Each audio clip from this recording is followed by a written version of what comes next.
স্ত্রী যদি নামাজ না পড়ে আল্লাহর বিধান কি, স্ত্রী যদি পর্দা না করে আল্লাহর বিধান কি, ছেলে মেয়ে যদি সেজদা না করে হারামের মধ্যে লিপ্ত থাকে আল্লাহর বিধান কি, এটা জেনে আমল করার চেষ্টা করেন। এমন নয়তো আপনিও আটকাবেন, সন্তানাদিও আটকাবেন।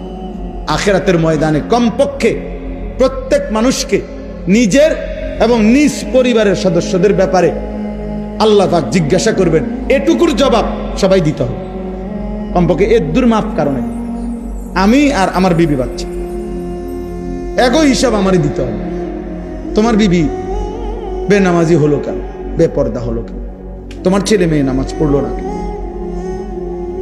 আপনি কদ্দুর বলছেন, কি বলছেন, কদ্দুর চেষ্টা করছেন, আল্লাহর কাছে তো হিসাব আছে, ঠিক না? কথা বলে না কেন? আল্লাহর হিসাবে যদি হয় যে না, আমার বান্দা তার শেষ নিঃশ্বাস পর্যন্ত চেষ্টা করছে, তো ঠিক আছে, আল্লাহ মাফ করে দিবে।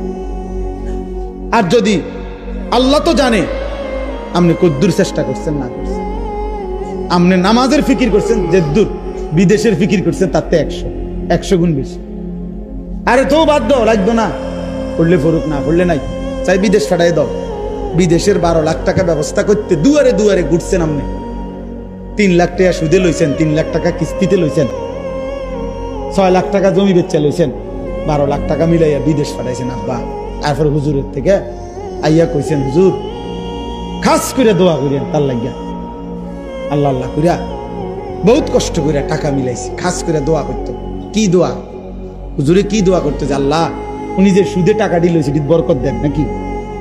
তো কিটা দোয়া করতো? হুজুরে কি দোয়া করতো যে আল্লাহ ওনার কিস্তিতে বরকত দেন।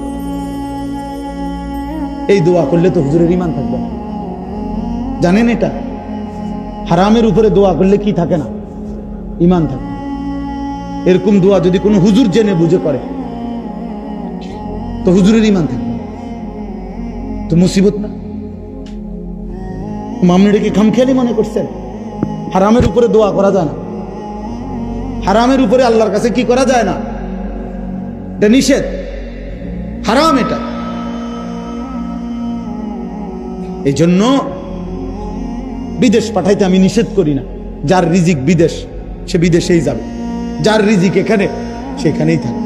প্রতি লোকমা যার খাবার যেখানে সে সেখানে পৌঁছবেই। কিন্তু আমার সিদ্ধান্ত থাকতে হবে আমি হারাম করব, আমি হারাম নেব না, আমি আল্লাহর নাফরমানি মানব না।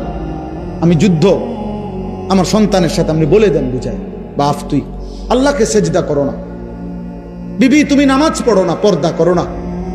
তুমি মনে রাখো যদি আমি দুনিয়াতে ভয়ে আতঙ্কে যদি তোমার লগে নাও পারি তো মনে রাখো আমার মনের কষ্ট থেকে যাবে। আমি তোমার লগে পারলাম না, ঠিক আছে, কিন্তু তুমি আমার এটা মনে রাখো আমি তোমার প্রতি অসন্তুষ্ট। ছেলেরে বইল বাপ যে বাপ তোর উপরে আমি অসন্তুষ্ট, তো যে সন্তানের উপরে তার মা বাবা অসন্তুষ্ট ও জাহান্নামী। যে স্ত্রীর উপরে তার স্বামী অসন্তুষ্ট ওই মহিলা জাহান্নামী।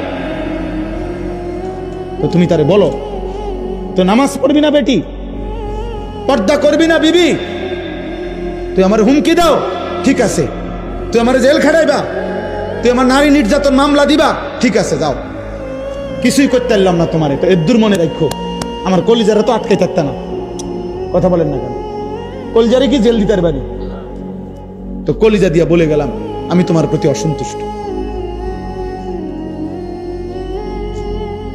এদুরে সারবে তো ওই মহিলা কেমনে জান্নাতে যাবে? স্বামীরে অসন্তুষ্ট রাখা। ওই সন্তান কেমনে জান্নাতে যাইব বাপ মারে অসন্তুষ্ট রাখা? বলেন চাচা। আল্লাহ আমাদেরকে হেফাজত করে, এই মাদ্রাসা আল্লাহ কবুল করে নেন। আপনারা অনেক কষ্ট করে বসছেন, আলহামদুলিল্লাহ এতটুকু বলার সুযোগ হয়েছে।